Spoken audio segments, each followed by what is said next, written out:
오늘 주실 말씀은 요한일서 4장 7절부터 21절까지 말씀입니다. 한 절씩 교독하신 후에 마지막 절은 합독해서 읽도록 하겠습니다. 사랑하는 자들아, 우리가 서로 사랑하자. 사랑은 하나님께 속한 것이니 사랑하는 자마다 하나님으로부터 나서 하나님을 알고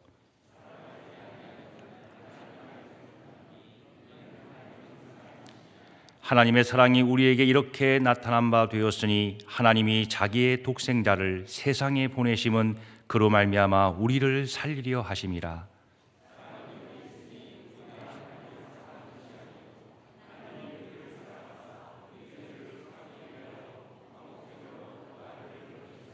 사랑하는 자들아, 하나님이 이같이 우리를 사랑하셨은즉 우리도 서로 사랑하는 것이 마땅하도다.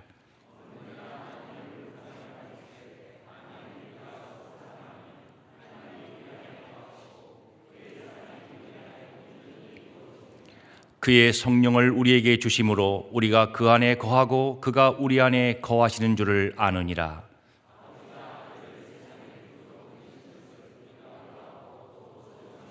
누구든지 예수를 하나님의 아들이라 시인하면 하나님의 그의 안에 거하시고 그도 하나님 안에 거하느니라.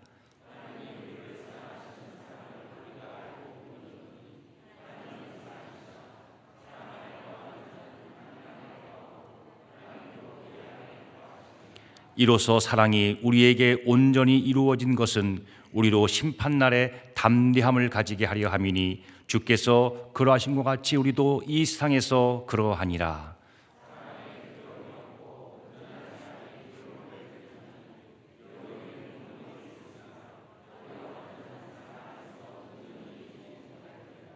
우리가 사랑함은 그가 먼저 우리를 사랑하셨습니다.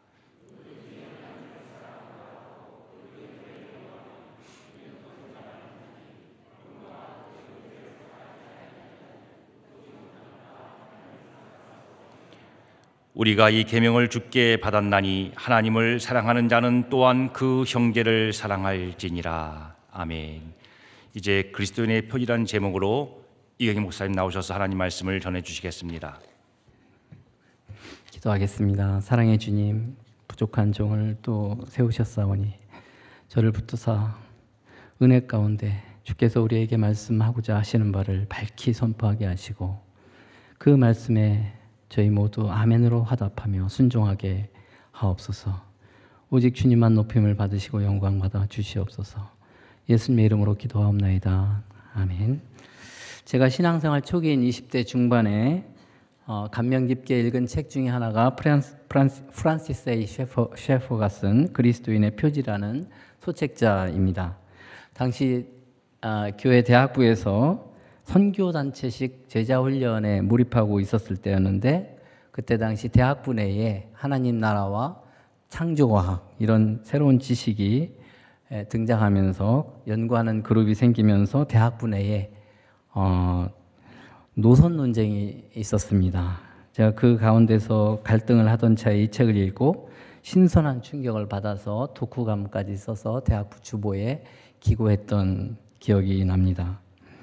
프란시스 A. 셰퍼는 그 책을 통해서 기독교 역사를 돌이켜볼 때 그리스도인들이 자신이 그리스도임을 나타내기 위해서 십자가를 비롯해서 여러 가지 상징들을 사용해 왔는데 그 무엇보다도 가장 좋은 보편적인 그리스도인의 표지는 바로 서로 사랑하는 것이라고 역설을 합니다. 그리스도인이 항상 달고 다녀야 될 배지는 바로 사랑이라는 것입니다. 제가 오늘 메시지를 준비하면서 30년 전, 그러니까 1994년도에 우리 오카노 목사님께서 하나님은 사랑이시라 이 주제로 설교하신 것을 유튜브를 통해서 들었습니다.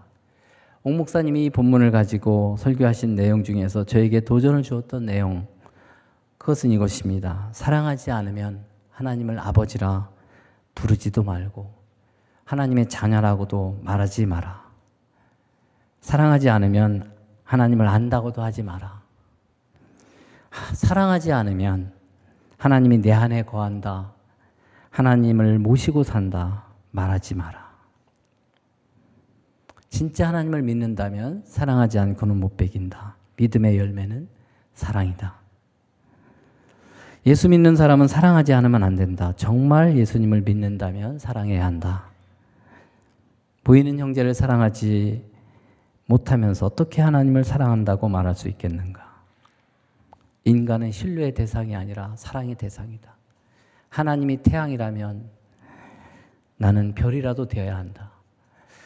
대부분 성경에 있는 말씀 그대로 전하셨지만 30년 전에 옥 목사님의 이 설교를 직접 들으신 분들도 계시겠지만 다시 한번 들어보시기를 권해드립니다. 그런데 우리가 사랑하라는 이 말씀을 몰라서 사랑하지 않는 것은 아닐 것입니다. 그렇다고 아는데 안 되는 걸 어쩌란 말이냐 핑계대고 자신의 연약함을 합리화할 것이 아니라 주님, 제 안에는 사랑이 없습니다. 저의 한계를 잘 아시죠? 주님이 말씀하신 대로 사랑할 수 있도록 도와주세요. 기도하며 하나님의 은혜를 구해야 되지 않겠습니까? 제가 좋아하는 대중가요 중에 인생은 미완성이라는 노래가 있습니다. 가사만 읽어드리겠습니다. 인생은 미완성, 쓰다가 마는 편지. 그래도 우리는 곱게 써가야 해. 사랑은 미완성, 부르다 멎는 노래. 그래도 우리는 아름답게 불러야 해.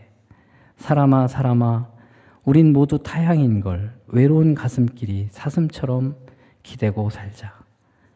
인생은 미완성, 그리다 마는 그림. 그래도 우리는 아름답게 그려야 해. 친구야 친구야, 우린 모두 나그네인걸. 그리운 가슴길이 모닥불을 지피고 살자.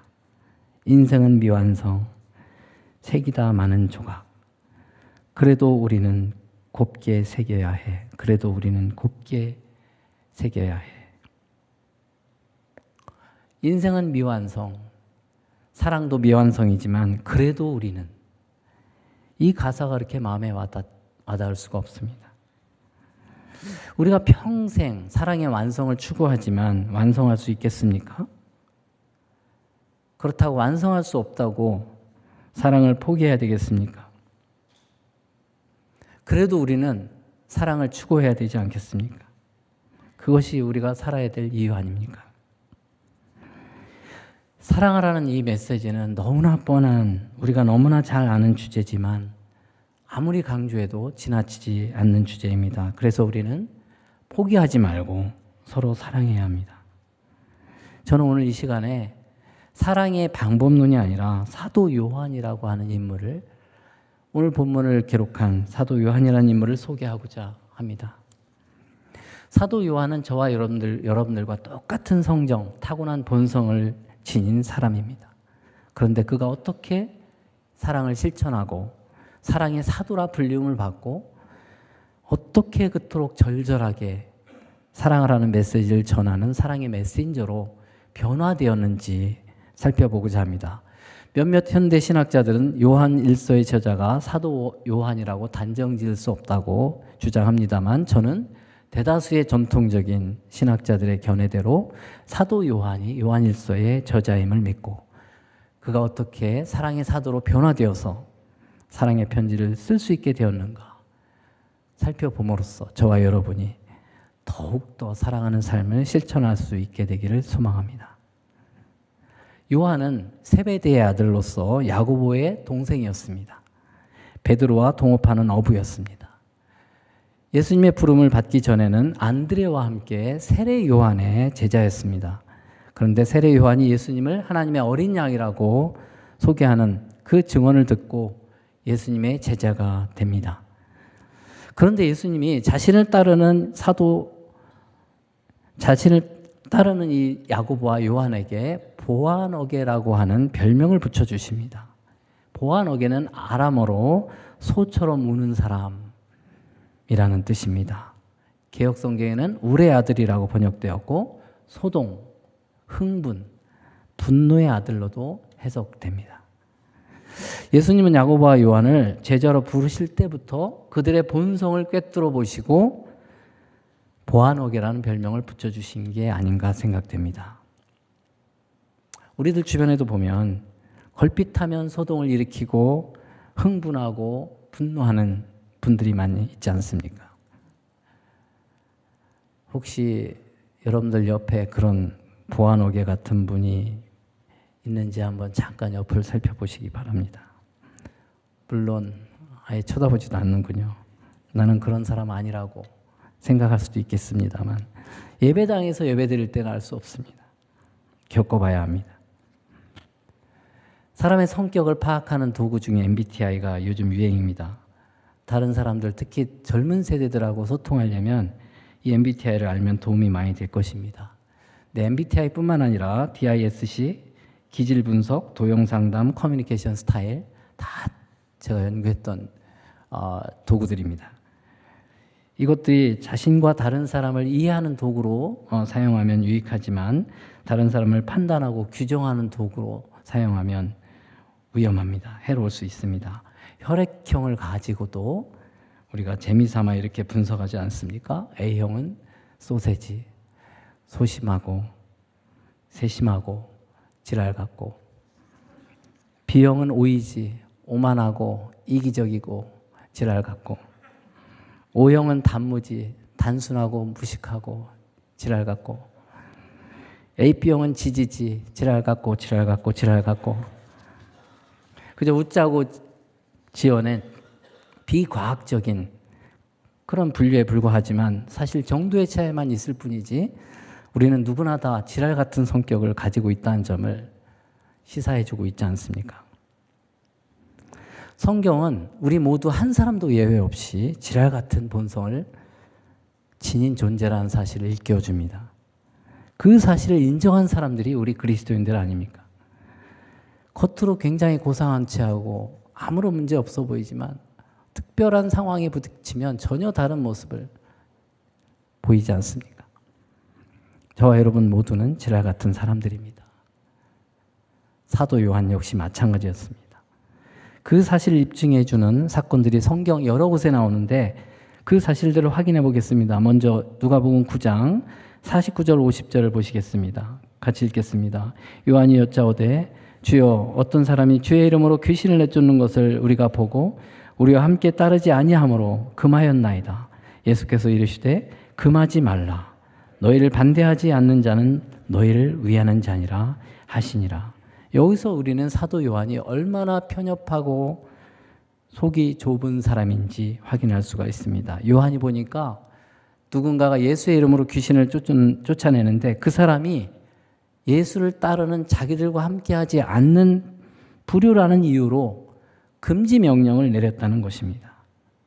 누군가가 아무리 예수의 이름으로 귀신을 내쫓는 일을 해도 요한이 볼 때 자기와 같은 부류가 아닌 사람을 인정하지 않고 적으로 간주하고 있다는 것입니다. 요한이 왜 이런 반응을 보였겠습니까? 나는 이래봬도 예수님을 따르는 제자야 라고 하는 자만심에서 비롯된 것일 수 있습니다. 야고보와 요한은 예수님이 부르셨을 때 아버지 세베대를 품꾼과 함께 배에 버려두고 예수를 따른 사람입니다. 자신의 모든 기득권, 부유한 재산, 어부의 아들로서 재산과 또 품꾼, 안정적인 직업을 다 버리고 예수를 따랐던 사람입니다. 그런 사람의 입장에서 봤을 때 적당히 타협하면서 예수의 이름으로 장사하는 것과 같은 그런 다른 그리스도인들을 도저히 용납할 수 없어서 금지 명령을 내렸을 수도 있습니다. 어떻게 보면 의로운 행동 같지만 사실은 편협하고 교만한 행동인 것입니다. 이처럼 예수님께 헌신적인 사람일수록 영적인 자만심의 덫에 빠질 수 있습니다.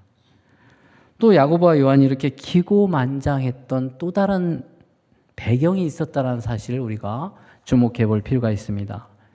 그 전에 벌어진 여러 가지 일들이 누가복음 9장 1절 이하에 기록되어 있습니다. 예수께서 12제자에게 귀신을 제어하는 그런 능력을 주시고 병을 고치는 능력과 권위를 주셨고 실제로 제자들이 다니면서 복음을 전하고 병을 고쳤습니다. 그리고 광야에서 예수님이 오병이어의 기적을 직접 행하시는 것을 목도했습니다. 특별히 베드로와 야고보와 요한이 예수님이 메시아인 사실을 극적으로 보여주는 하나님의 아들의 영광을 변화산상에서 보여주는 것을 목격하기도 합니다. 바로 앞에서 벌어졌던 일들입니다.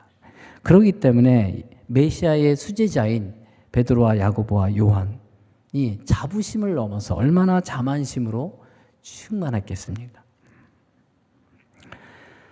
야고보와 요한이 자기들과 함께하는 다른 부류의 사람들을 적으로 간주하는 또 다른 이유는 열등감 때문일 수도 있습니다. 바로 앞 구절 누가복음 9장 38절 이하를 보면 무리 중에 한 사람이 귀신 들린 자기 외아들을 고쳐달라고 제자들에게 그 귀신을 내쫓아 주기를 구하였으나 그들이 능히 못하더이다 라고 하는 내용이 바로 앞 구절에 나와 있습니다. 요한은 어쩌면 자기는 예수님을 따른다고 하면서도 귀신을 쫓아내지 못하는데 예수의 제자가 아닌 사람이 귀신을 쫓아낸다는 사실을 인정하고 싶지 않아서 자존심이 상해서 상대방을 배척했을 수도 있습니다. 어쨌든 자만심이든 열등감이든 그것 때문에 내 편과 네 편을 가르는 것은 유치한 짓입니다. 이처럼 요한은 편협하고 유치한 사람이었습니다. 이에 대해 예수님 뭐라고 말씀하십니까? 금하지 말라. 너희를 반대하지 않는 자는 너희를 위한 자니라. 예수의 이름으로 사역하고 있다면 양극의 논리에 빠지지 말고 같은 부류에 속하지 않더라도 적극적으로 반대하지 않는 한 인정하고 존중하라는 것입니다. 그런데 예수님은 이 편협한 사고방식을 가진 이 사도 요한을 엄하게 책망하기보다는 오히려 스스로 부끄럽게 여기고 포용력을 갖도록 인내심을 가지고 가르쳐 주십니다. 그것이 바로 예수님이 요한에게 보여주신 사랑입니다. 금하지 말라. 너희를 반대하지 않는 자는 너희를 위하는 자니라. 빌립보서 1장 18절을 보면 사도 바울 역시 겉으로 거칠애로 하나 참으로 하나 무슨 방도로 하든지 전파되는 것은 그리스도니 이로써 나는 기뻐하고 또한 기뻐하리라 하지 않았습니까? 저와 여러분의 모습은 어떻습니까? 저는 대학에 입학하자마자 교회 대학부에서 4년간 선교단체식 제자훈련을 빡세게 받았습니다. 그리고 대학부와 청년부에서 4년 동안 스텝으로 섬겼습니다. 20대를 온통 캠퍼스와 교회와 집 밖에 모르는 온통 헌신하면서 저도 모르게 제자훈련을 하지 않는 교회를 우습게 여기고 제자훈련 받지 않는 성도를 인정하지 않았던 적이 있습니다. 나중에 제가 우물한 개구리라는 사실을 깨닫긴 했지만 그 당시에는 저희 공동체가 전 세계에서 최고인 줄 알았습니다. 세계를 품으며 기도하고 헌신하고 그때 그 멤버들이 많이 선교사로 헌신하고 목회자로 헌신하고 평신도로 아름답게 섬기는 분들이 많습니다. 우리 갱신 공동체 성도님들 중에서 오카노 목사님께 직접 제자훈련과 사역훈련을 받으시고 순장과 교구장 섬기시는 분들이 많이 있는 줄 압니다. 얼마나 자부심이 크시겠습니까? 그런데 저희들이 하나님을 잘 모르는 그런 신앙의 초기 단계에서는 겸손할 수밖에 없습니다. 겸손합니다. 그렇지만 점차 하나님을 알아가고 하나님의 은혜와 능력을 체험할수록 더욱 겸손해야 할 터인데 아이러니컬하게도 자기도 모르게 교만해져서 영적으로 어리고 미성숙해 보이는 다른 사람들, 다른 부류의 신앙인을 인정하지 않는 그런 사도 요한과 같은 교만한 태도를 갖기 쉽습니다. 우리 갱신 공동체는 예수의 이름으로 예배드리고 사역하는 공동체 아닙니까? 우리 한국교회를 바라볼 때 그리고 또 우리 공동체 내에서 예수의 이름으로 사역하는 그런 다양한 부류들을 바라볼 때 비록 그 헌신의 정도가 내 기대치에 못 미치고 그 방법이 내 생각과 다르다 할지라도 인정하지 않거나 심지어 적으로 간주하는 그런 편협한 태도를 취해서는 안 됩니다.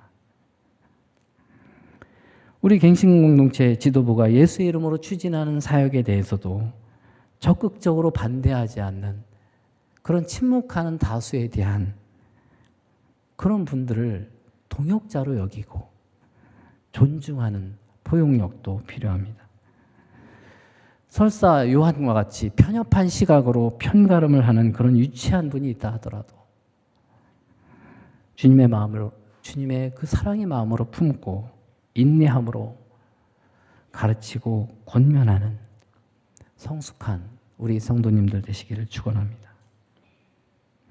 그런데 사도 요한의 이 편협하고 불같은 성격을 보여주는 또 다른 에피소드가 그 다음에 바로 이어집니다.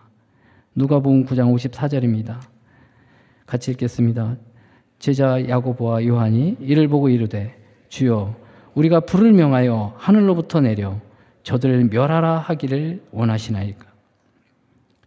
무슨 일이 있었길래 야고보와 요한이 흥분한 겁니까? 예수님이 제자들과 함께 예루살렘으로 가시면서 사마리아인들이 거주하는 그 마을을 지나가려고 먼저 사람을 보냈는데 가뜩이나 유대인들을 아주 싫어하는 사마리아인들이 예수님이 가시는 목적지가 사마리아가 아니라 예루살렘이라는 사실을 알고는 받아들이지 않는 겁니다. 유대인들도 역시 사마리아인들을 아주 개취급하고 무시했죠. 그 말을 듣고 극도로 흥분해서 이렇게 심판을 해달라고 요청한 사람이 바로 야고보와 요한입니다. 주여 우리가 불을 명하여 하늘로부터 내려 저들을 멸하라 하기를 원하시나이까. 감히 메시아이신 예수님을 거절하다니 흥분해서 불로 심판을 구하고 있는 것입니다. 예수가 메시아인 줄 모르는 저 무지몽매한 어리석은 저 사마리아인들을 심판해야 하지 않겠냐? 예수님께 묻고 계십니다. 야고보와 요한은 그래도 심판해야 되지 않겠습니까? 라고 묻기라도 하죠.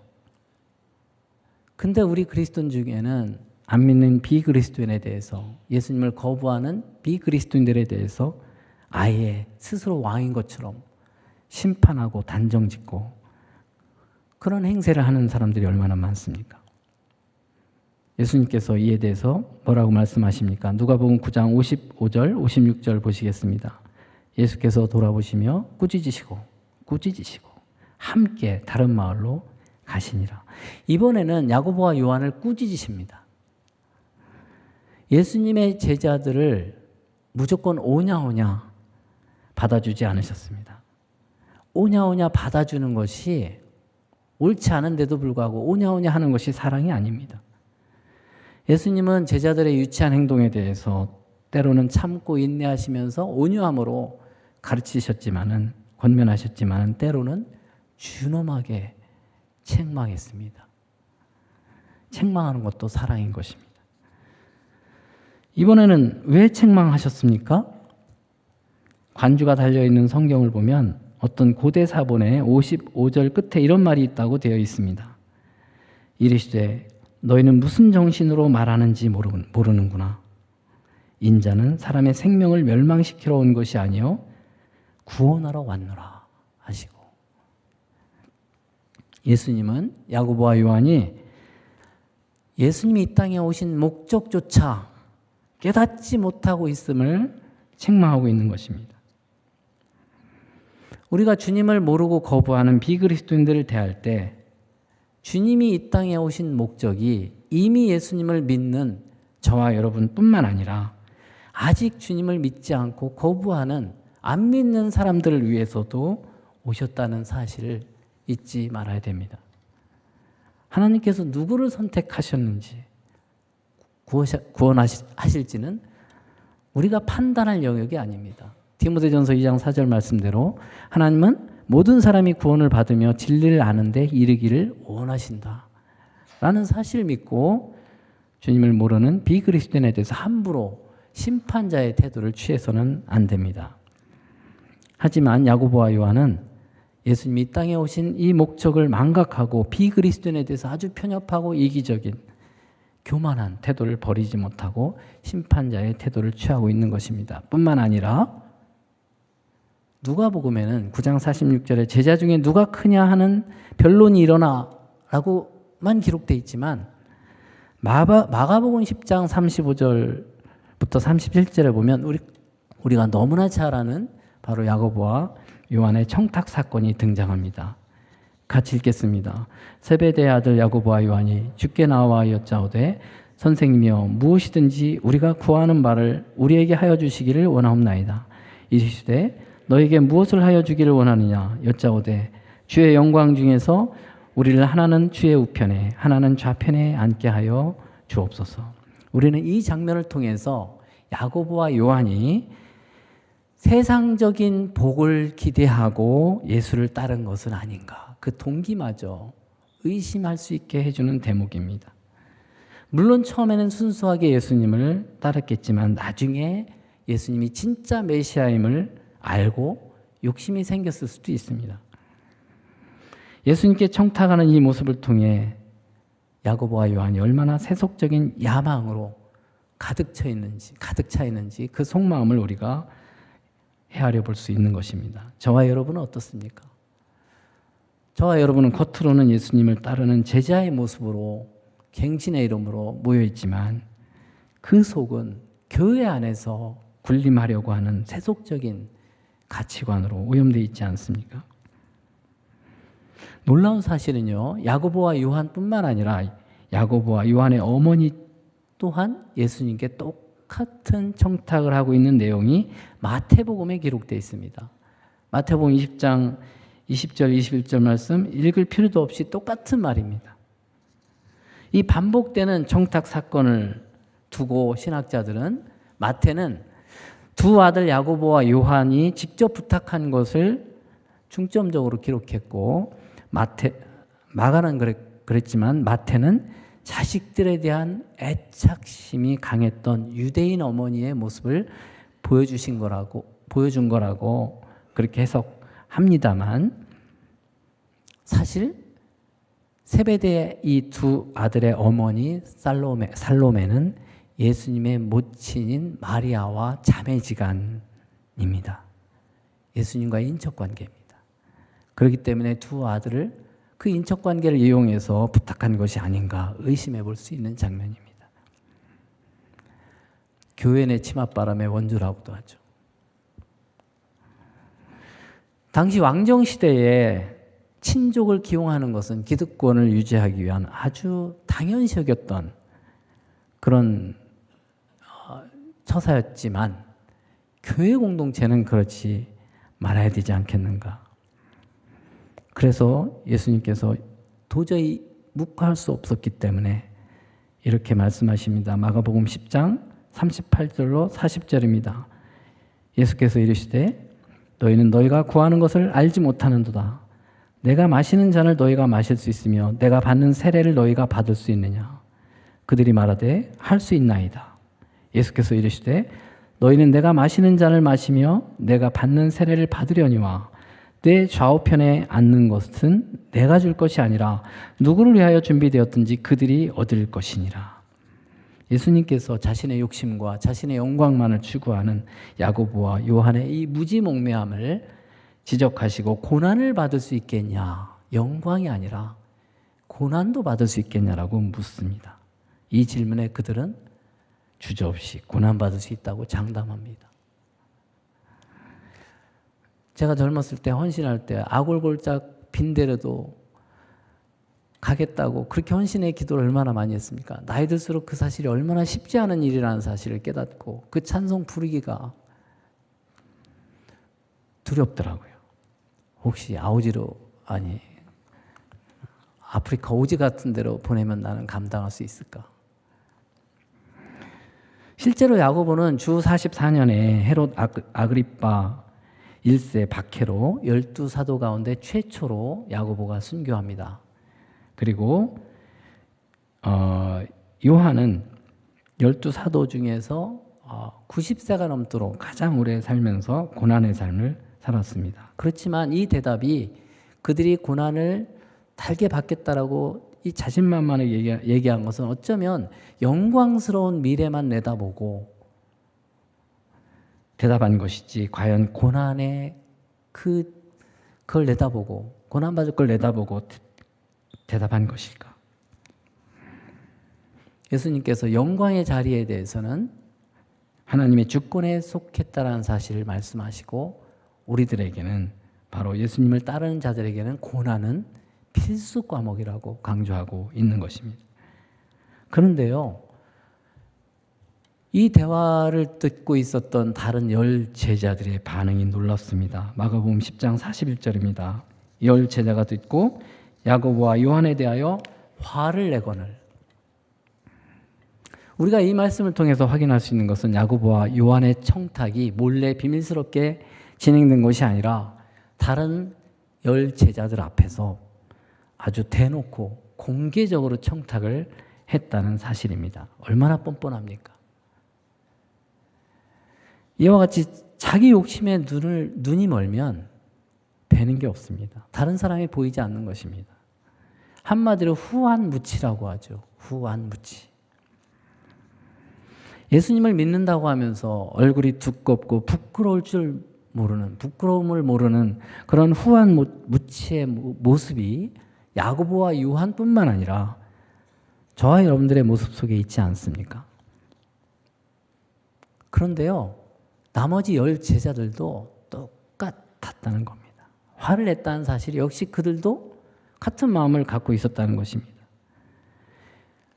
그들 모두 으뜸이 되고자 하는, 군림하고자 하는 마음이 있었지만 차마 대놓고 얘기하지 못했는데 바로 야고보와 요한이 불을 지핀 거죠. 여기서 저는 좀 재밌는 상상을 해봅니다. 야고보와 요한 외에 나머지 10 제자 중에 누가 제일 많이 흥분하고 화를 냈을까요? 네, 베드로였을 거라고 확신합니다.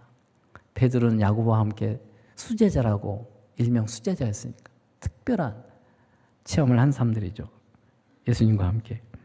그런데 자기만 쏙 빼놓고 야고보와 요한이 청탁을 하니까 얼마나 미웠겠습니까? 요한복음 21장 18절 이하를 보면 부활하신 예수님이 베드로에게 나타납니다. 그래서 베드로가 장차 순교할 것에 대해서 예언합니다. 이때 베드로가 옆에 있는 요한을 쳐다보고 예수님께 되묻습니다. 요한은 어떻게 되겠습니까? 베드로가 요한과 라이벌 의식이 있지 않았나 추측되는 대목입니다. 이에 예수님 뭐라고 대답하십니까? 내게 무슨 상관이냐? 너는 나를 따르라. 여러분, 저희가 한 공동체 내에 있지만 우리 각자는 하나님 앞에 선 단독자입니다. 각자 그릇대로 쓰임받는 것입니다. 비교의식이나 라이벌 의식이 필요 없습니다. 어쨌든 야고보와 요한이 다른 제자들 위해 군림하려고 하는 이런 이기적인 그런 권력 욕망에 사로잡혀서 공개적으로 청탁하는 그런 후한무치의 이런 모습을 보여서 다른 제자들의 분노를 촉발시키는 그런 분위기를 만들었을 때 예수님이 하신 말씀이 우리가 너무나 잘 아는, 이어서 하신 말씀이 마가복음 10장 42절로 45절입니다. 같이 읽겠습니다. 예수께서 불러다가 이르시되 이방인의 집권자들이 그들을 임의로 주관하고 그 고관들이 그들에게 권세를 부리는 줄을 너희가 알거니와 너희 중에는 그러지 않을지니 너희 중에 누구든지 크고자 하는 자는 너희를 섬기는 자가 되고 너희 중에 누구든지 으뜸이 되고자 하는 자는 모든 사람의 종이 되어야 하리라. 인자가 온 것은 섬김을 받으려 함이 아니라 도리어 섬기려 하고 자기 목숨을 많은 사람의 대속물로 주려 함이니라. 교회 공동체가 세상 공동체와 질서가 다르다는 사실을 가르쳐주고 계십니다. 그리고 유대인들이 고대했던 그 상상했던 그 메시아상이 아니라 바로 하나님이 보여주시는 메시아상은 다르다. 고난받는 종의 모습을 보여주고 일깨워주고 있는 말씀입니다. 이 말씀을 들은 12 제자들이 이 말씀의 깊이를 깨닫고 실천하기까지는 시간이 필요했을 것입니다. 특히 이 트러블 메이커 이 요한의 경우에는 누구보다도 예수님의 은혜와 사랑을 많이 필요로 했던 사람이 아닌가 생각됩니다. 말도 많고 탈도 많은 이 사도 요한이 요한복음에서 자기 자신을 가르쳐서 사랑하시는 자, 사랑하시는 제자라고 스스로 그렇게 말하고 있다는 사실. 요한복음 13장 21절로 25절 말씀을 보시겠습니다. 예수께서 이 말씀을 하시고 심령이 괴로워 증언하여 이르되 내가 진실로 진실로 너희에게 이르노니 너희 중 하나가 나를 팔리라 하시니 제자들이 서로 보며 누구에게 대하여 말씀하시는지 의심하더라. 예수의 제자 중 하나 곧 그가 사랑하시는 자가 예수의 품에 의지하여 누웠는지라. 시몬 베드로가 머릿짓을 하여 말하되 말씀하신 자가 누구인지 말하라 하니 그가 예수의 가슴에 그대로 의지하여 말하되 주여 누구니이까. 이 장면을, 최후의 만찬의 이 장면을 연상해 보시기 바랍니다. 유대인의 식사 방법이 왼손을 이렇게 기대고 누워서 오른팔로 먹는데 그 최후의 만찬 때 예수님 품에 안겨서 사도 요한이 바로 예수님이 배신자가 있다고 그러니까 베드로가 요한에게 머릿짓으로 배신자가 누군지 말해달라고 얘기합니다. 자타가 공인하는 바로 사도 요한은 예수님에 대해서 잘 알고 예수님하고 친한 사이라는 것을 자타가 공인하는 그런 모습이 아닌가. 어쩌면 이 요한이 예수님과 이렇게 친밀하게 지난 것에 대해서 12사도 중에 이 사도 요한이 막내였기 때문에 이 막내 짓을 한 거 아닌가. 또 예수님도 이 12제자 중에 제일 막내인 이 막내를 내리사랑으로 이렇게 사랑해 준 거 아닌가 이렇게 해석하는 분도 있지만 예수님이 12제자를 편애하진 않았을 것입니다. 똑같이 사랑했습니다.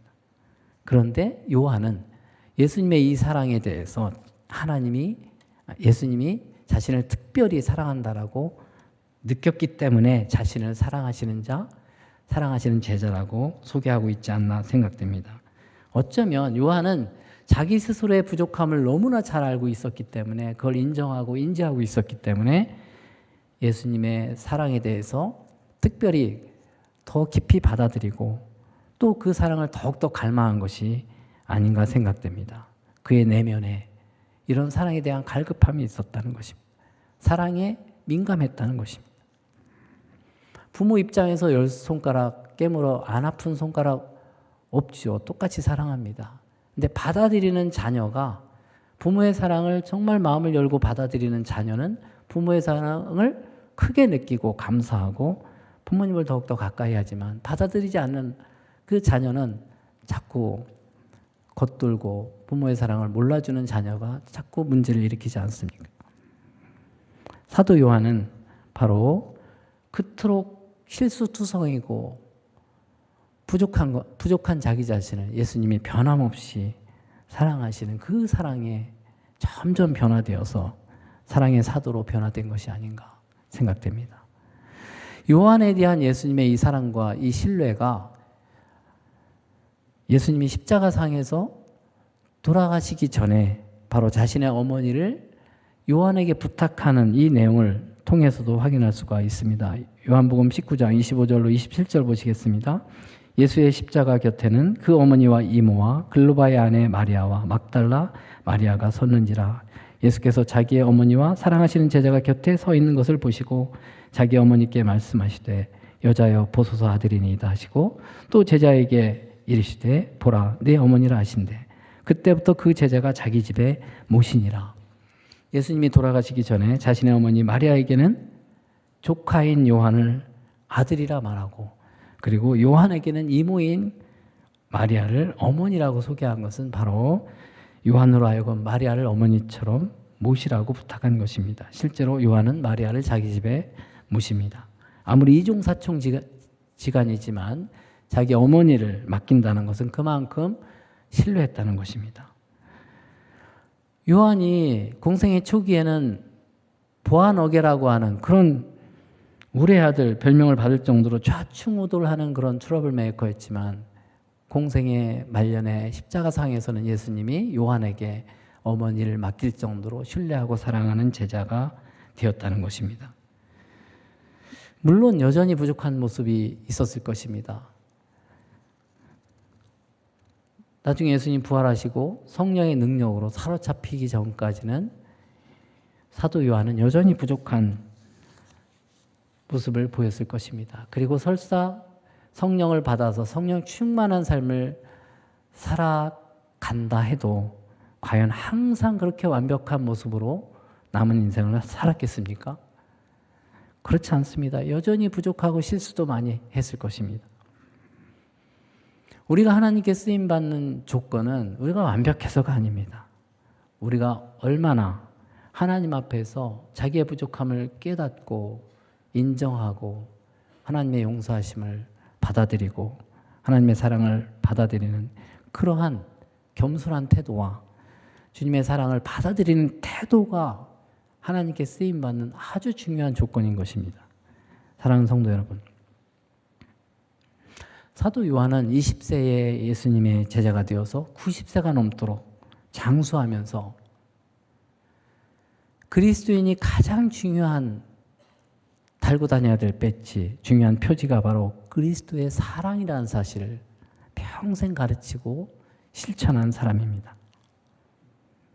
친형 야고보가 주 44년에 순교하고 베드로마저 주 65년에 순교해서 홀로 남았지만 네로치아의 반모섬으로 유배를 받아서 그곳에서 있었지만 그곳에서 계시록, 요한계시록을 쓰고 네로가 죽은 이후에는 다시 에베소로 돌아와서 마리아를 그곳에서 돌아가실 때까지 모시면서 에베소에서 요한복음과 요한 1서, 2서, 3서를 쓰고 사역하다가 주 100년경에 소천한 것으로 전해집니다. 초대교회 문헌들은 바로 사도 요한에 대해서 신실하고 헌신적인 목회자였고 또 당시 영지주의 이단에 대해서 아주 단호한 태도를 취했다고 전해집니다. 그리고 그 당시 서머나 교회의 감독이었던 그리고 2세기 100년대 초대교회의 대표적인 사도였던 지도자였던 속사도였던 폴리캅을 바로 사도 요한이 제자로 키운 인물입니다. 그래서 베드로가 교회의 기초를 세웠다면 바울은 교회의 기둥을 세웠고 요한은 교회의 내면을 채웠다라고 역사가들은 평가합니다. 사랑하는 여러분, 주님을 위해서 죽는 것도 순교도 귀중하지만 요한처럼 오래도록 아름답게 주님을 섬기면서 사는 것도 참 귀합니다. 요한은 그의 말년에 강단에 서서 반복적으로 외쳤던 메시지가 자녀들이여 서로 사랑하시오. 이것만 지켜도 좋다. 그렇게 강조했다고 합니다. 사도 요한이 이처럼 사랑의 사도로서 12사도와 다음 초대교회를 잇는 아주 중요한 그런 역할을 변질되지 않고 아름답게 감당할 수 있었던 것은 바로 그가 그리스도의 은혜의 얕은 물가에 머물지 않고 깊은 바다로, 은혜의 깊은 바다로 노를 저어 나갔기 때문이 아닌가 생각합니다.